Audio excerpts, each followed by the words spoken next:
பச்சரிசி மாவில் புட்டு செய்கிறதுக்கு பதிலாக சம்பா கோதுமை ரவையில் எப்படி புட்டு செய்யலாம், அதுக்கு பாசி பயிரில் ஒரு கிரேவி எப்படி செய்யலாங்கிறத பார்க்க போகிறோம்.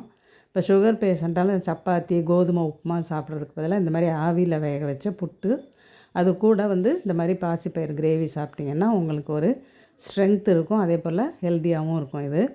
இந்த பச்சை பயிரை இந்த மாதிரி வேக வச்சு எடுத்து வச்சுக்கோங்க. ஒரு பாத்திரத்தில் எண்ணெய் ஊற்றி அதில் கொஞ்சமாக சோம்புத்தூள் போட்டுட்டு கொஞ்சம் கல்பாசி மட்டும் நம்ம சேர்த்துக்க போகிறோம். பட்டை கிராம்பு ஏலக்காய் வேணும்னா நீங்கள் அதையும் கூட சேர்த்துக்கலாம். இப்போ இந்த கல்பாசிக்கே ஒரு நல்ல வாசனை இருக்கும். இது லேசாக வறுத்த உடனே வெங்காயம், பச்சை மிளகாய், கருவேப்பிலை போட்டு அதை நல்லா வதக்கிக்கோங்க. அது நல்லா வதங்கின உடனே அதில் கொஞ்சமாக இஞ்சி பூண்டு தட்டி போட்டு அதையும் வதக்கிக்கலாம்.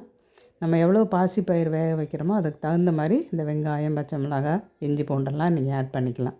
இப்போ இதில் ஒரு தக்காளி போட்டிருக்கிறேன். இதுக்கு தேவையான அளவு உப்பும் சேர்த்து இதை கொஞ்சம் நல்லா வதக்கி விடணும். நல்லா வதங்கணுன்னா கொஞ்சம் நேரம் மூடி வச்சிட்டிங்கனாலே அது நல்லா வெந்து வந்துடும். அதுக்கப்புறமா திறந்து திருப்பியும் நல்லா வதக்கி விட்டுட்டு அதில் ஒரு 2 டீஸ்பூன் அளவு குழம்பு மல்லித்தூள் மட்டும் நம்ம சேர்த்துக்கலாம்.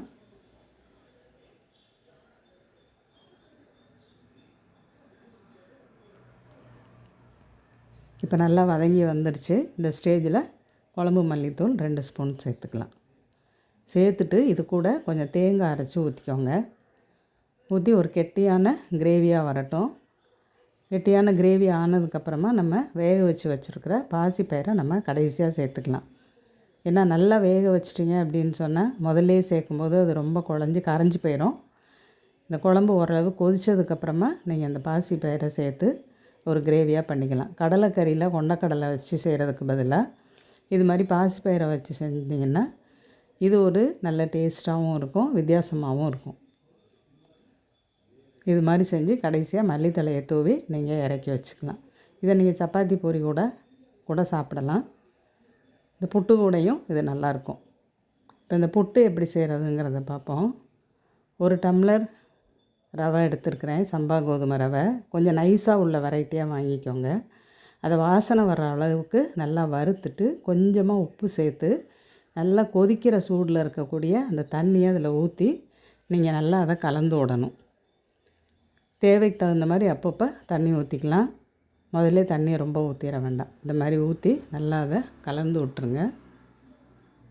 இப்போ தண்ணி பத்தலைன்னா திருப்பியும் நம்ம கொஞ்சமாக சேர்த்துக்கலாம். இந்த மாதிரி சேர்த்து அதை நல்லா கலந்து விட்டுட்டு அதை ஒரு 10 நிமிஷம் மூடி வச்சிட்டிங்கன்னா அது ஓரளவு வெந்துடும். நம்ம புட்டு மாவுக்கு வெறும் தண்ணி தான் ஊற்றுவோம், சுட வைக்காத தண்ணியை. இப்போ இதுக்கு சூடாக தண்ணி ஊற்றும்போது அது அதிலே கொஞ்சம் வேகும். திரும்ப ஆவியில் வேக வைக்கும்போது அது நல்லா வெந்து வந்துடும். இப்போ இதை பார்த்திங்கன்னா நல்லா ஈரப்பதம் இருக்கும். இந்த மாதிரி பிடிச்சிங்கன்னா பிடிக்க வரும். அதே சமயத்தில் உதுத்திங்கனாலும் இந்த மாதிரி உதிரி உதிரியாக வந்துடும். இப்போ புட்டு குழலில் கீழே தேங்காய் வச்சுக்கோங்க கொஞ்சம். அதுக்கப்புறம் இந்த மாவை கொஞ்சம் போட்டுக்கோங்க, ரவையை ஒரு 2 கை ரவை போட்டுக்கலாம். திருப்பி கொஞ்சம் தேங்காய் பூ, இப்படி மாறி மாறி போட்டு நீங்கள் இந்த புட்டுக்குள்ளெல்லாம் அடுப்பில் எப்பயும் வைக்கிற மாதிரி வச்சு வேக வச்சு எடுத்துட்டிங்க அப்படின்னு சொன்னால் இந்த புட்டு நல்லா டேஸ்ட்டாகவும் இருக்கும், அதே சமயம் வாசனையாகவும் இருக்கும். எப்பயும் அரிசி மாவில் செய்கிறதுக்கு பதிலாக இது மாதிரி ஒரு வித்தியாசமான டிஷ்ஷாக நீங்கள் செய்து பார்க்கலாம். இப்போ புட்டு குழல் வைக்க முடியலை அப்படின்னாக்கா அந்த நம்ம கலக்கி வச்சுருக்கிற அந்த பாத்திரத்தை அப்படியே தூக்கி வச்சு ஆவியில் வேக வச்சு கூட எடுத்துடலாம். அது இன்னுமே கொஞ்சம் ஈஸியாக இருக்கும். உங்களுக்கு செய்கிறதும் ரொம்ப குயிக்காக முடிஞ்சிடும். அது நல்லா வெந்ததுக்கப்புறமா இந்த மாதிரி எடுத்திங்கன்னா இந்த புட்டு ரெடியாக இருக்கும்.